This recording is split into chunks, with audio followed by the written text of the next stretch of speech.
নমস্কার বন্ধুরা, চলে এলাম একটা পাইসি পাস্তা নিয়ে। পাস্তাটা সিদ্ধ করে নিয়ে নিয়েছি, কড়াই বসে দিয়ে দিলাম রসুন কুচি, দিয়ে দিলাম টমেটো কুচি, দিয়ে দিলাম লবণ টমেটোটা গলার জন্য। তো নাড়িয়ে গলিয়ে নিলাম। তার উপরে দিয়ে দিলাম পেঁয়াজ গ্রেট করে, দিয়ে নাড়িয়ে নিলাম।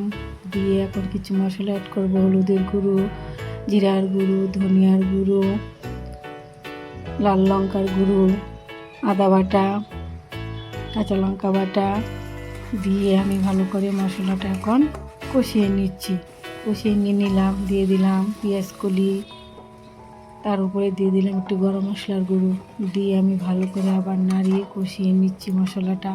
এখন দিয়ে দেবো সেই পাস্তাগুলো ঢেলে দিলাম, দিয়ে পাস্তার সঙ্গে মশলাটা ভালো করে এখন কষিয়ে নেব, ভালো করে মিশিয়ে নেব। তো মিশিয়ে নিয়ে নিলাম পাস্তাটা।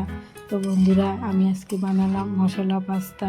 তো দেখতে কেমন হয়েছে, দেখতে স্পাইসি হয়েছে কি না বন্ধুরা লাইক কমেন্টের মাধ্যমে জানাবেন। যদি আমার ভিডিওগুলো ভালো লাগে লাইক কমেন্ট ফলো করে পাশে থাকবেন, একটা সাবস্ক্রাইব করে পাশে থাকার অনেক অনুরোধ রইল। তো আবার দেখা হচ্ছে নেক্সট ভিডিওতে। Tata, bye bye, Radhe Radhe.